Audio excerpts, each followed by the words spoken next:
ಎಲ್ರಿಗೂ ಯುಗಾದಿ ಹಬ್ಬದ ಮತ್ತು ಹೊಸ ವರ್ಷದ ಶುಭಾಶಯಗಳು.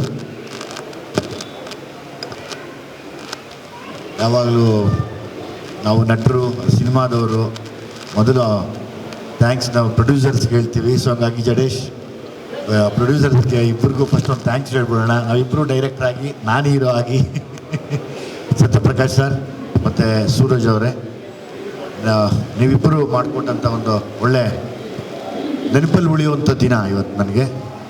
ಅದಕ್ಕೆ ಹಿಂದೆ ನಿಂತಿರೋರು ನನ್ನ ತಮ್ಮನ ಸ್ಥಾನದಲ್ಲಿರೋ ಜಡೇಶ್ ಯಾವತ್ತೂ ಮರೆಯೋಕ್ಕಾಗಲ್ಲ. ಸೊ ಹಂಗಾಗಿ ಮೊದಲನೇ ಧನ್ಯವಾದನ ತಮಗೆ, ತಮ್ಮ ಮನೆಯವ್ರಿಗೆ, ಸೂರಜ್ ಅವ್ರಿಗೆ, ಅಕ್ಕ ಅವ್ರಿಗೆ ಎಲ್ರಿಗೂ ತಿಳಿಸಿ ವಿಷಯನ ಪ್ರಾರಂಭಿಸ್ತೀನಿ. ಯಾಕೆಂದರೆ ತುಂಬ ಎಮೋಷ್ನಲ್ ಆದ ದಿವಸ ಕೂಡ, ತುಂಬ ವಿಶೇಷ ಕೂಡ ಇವತ್ತು.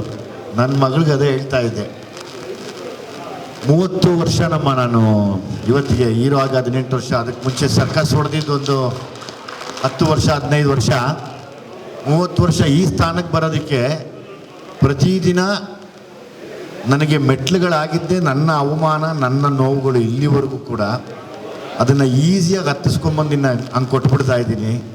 ದಯವಿಟ್ಟು ಅದನ್ನು ಹುಷಾರಾಗಿ ಕಾಪಾಡ್ಕೊಂಡು ಹೋಗಮ್ಮ ಅಂತ ಹೇಳ್ತಾ ಬರ್ತಾಯಿದ್ದೆ ದಾರಿಯಲ್ಲಿ. ನಾನು ಅಷ್ಟೊಂದು ಎಮೋಷ್ನಲ್ ದಿವಸ ಇವತ್ತು ನನಗೆ. ಕಥೆ ಬಗ್ಗೆ, ಮೋನಿಕಾ ಬಗ್ಗೆ ಮಾತಾಡ್ಬೇಕಾದ್ರೆ ಮೊದಲು ಇದೇ ಮುಗಿಸ್ತೀನಿ. ರಿತನ್ಯ ಬಗ್ಗೆ ಮಾತಾಡ್ಬೇಕಾದ್ರೆ ಮುಗಿಸ್ತೀನಿ. ನನ್ನ ಇಷ್ಟು ವರ್ಷದ ಪರಿಶ್ರಮ ಏನೆಲ್ಲ ಕೊಡ್ಬೋದು ತಂದೆ ಅಂದರೆ, ನನಗೆ ಮಾಡಿರೋ ಸ್ಕ್ರಿಪ್ಟಲ್ಲಿ ಕೂಡ ನಿನಗೆ ಅರ್ಧ ಕೊಡ್ಬೋದು ಅಂದರೆ ಇದೆ.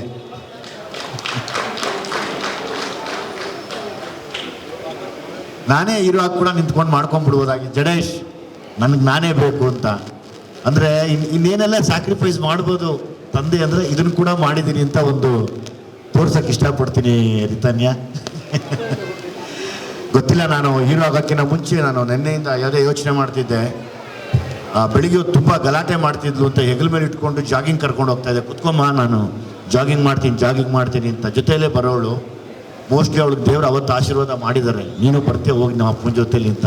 ಸೊ ನನ್ನ ಜೊತೆ ನೀನು ಜಾಗ್ ಮಾಡಿರೋಳು ಲೈಫೆಲ್ಲ ಹೀಗೆ ಜಾಗ್ ಮಾಡ್ಕೊಂಡು ಮುಂದಕ್ಕೆ ಹೋಗಮ್ಮ, ದೇವ್ರು ನಿನ್ಗೆ ಒಳ್ಳೇದು ಮಾಡಲಿ.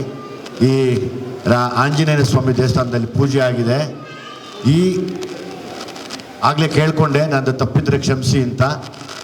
ತಪ್ಪು ಅನ್ನೋದಕ್ಕಿಂತ ಹೆಚ್ಚಾಗಿ ಆಂಜನೇಯನ ಸನ್ನಿಧಿಯಲ್ಲಿ ಸಿನಿಮಾ ಪೂಜೆ ಆಗಿದೆ. ಆಂಜನೇಯನಿಗೆ ರಾಮನ ಮೇಲೆ ಎಷ್ಟು ಭಕ್ತಿ ಶ್ರದ್ಧೆ ಇತ್ತೋ ಅಷ್ಟು ನೀನು ಮಾಡೋ ಕೆಲಸದ ಮೇಲೆ ಇಟ್ಕೋ ಸಾಕು. ತುಂಬ ದೂರಕ್ಕೆ ಕರ್ಕೊಂಡು ಹೋಗ್ತೀಯ, ಅದೇ ಸಾಕ್ಷಿ, ಇನ್ನೇನು ಬೇಡ. ಅಯ್ಯಪ್ಪ ಎಷ್ಟು ರಾಮನ್ನ ಇಷ್ಟಪಡ್ತಿದ್ನೋ, ಎಷ್ಟು ಶ್ರದ್ಧೆಯಿಂದ ಇದ್ನೋ, ಎಷ್ಟು ಅದಕ್ಕೆ ಇಲ್ಲಿವರೆಗೂ ಮಾತಾಡ್ತೀವಿ ಅವ್ರ ಬಗ್ಗೆ. ಅದನ್ನು ಇಟ್ಕೊಂಡ್ರೆ ನೀನು ಕರ್ಕೊಂಡು ಹೋಗುತ್ತೆ. ಇವತ್ತಿಂದ ನೀನು ರಿತನ್ಯ 3 ಜನ ನಿನ್ನನ್ನು ನೋಡ್ತಾರೆ ತಾಯಿ ತಂದೆಯಾಗಿ, ನನಗಿನ್ನ ಹೆಚ್ಚಾಗಿ. ಒಂದು, ಯಾವಾಗಲೂ ನಿನ್ನ ನೋಡುವಂಥ ಮಾಧ್ಯಮ. ಅವ್ರು ಯಾವತ್ತೂ ನಮಗೆ ಕೆಟ್ಟದ್ದು ಮಾಡಿಲ್ಲ, ಮಾಡೋದು ಇಲ್ಲ. ನಿನ್ನ ಯಾವತ್ತೂ ಕಣ್ಣಲ್ಲಿ ಕಣ್ಣಿಟ್ಟು ನೋಡ್ತಾ ಇರತ್ತೆ, ನಿನ್ನ ತಿದ್ದಕ್ಕೆ ಹೋಗ್ತಾ ಇರತ್ತೆ.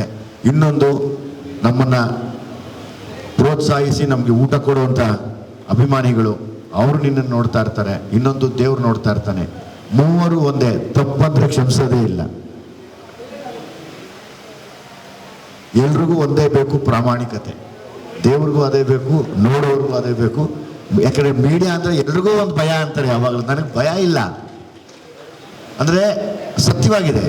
ಪತ್ರಿಕಾ ಮಾಧ್ಯಮ ಆಗ್ಬೋದು, ದೃಶ್ಯ ಮಾಧ್ಯಮ ಆಗ್ಬೋದು, ಅದನ್ನು ನಾನು ಇವತ್ತಿಗೆ ಅದನ್ನು ಎಲ್ಲರ ಮುಂದೆ ನೀವು ಹೇಳೋಕ್ಕೆ ಇಷ್ಟಪಡ್ತೀನಮ್ಮ. ನಿನ್ನ ಜೀವನ ತುಂಬ ಚೆನ್ನಾಗಿರಲಿ, ಸುಖವಾಗಿರು, ಚೆನ್ನಾಗಿರು. ದೇವ್ರು ತುಂಬ ದೊಡ್ಡ ಮಟ್ಟಕ್ಕೆ ಕರ್ಕೊಂಡು ಹೋಗಲಿ ನಿನ್ನ.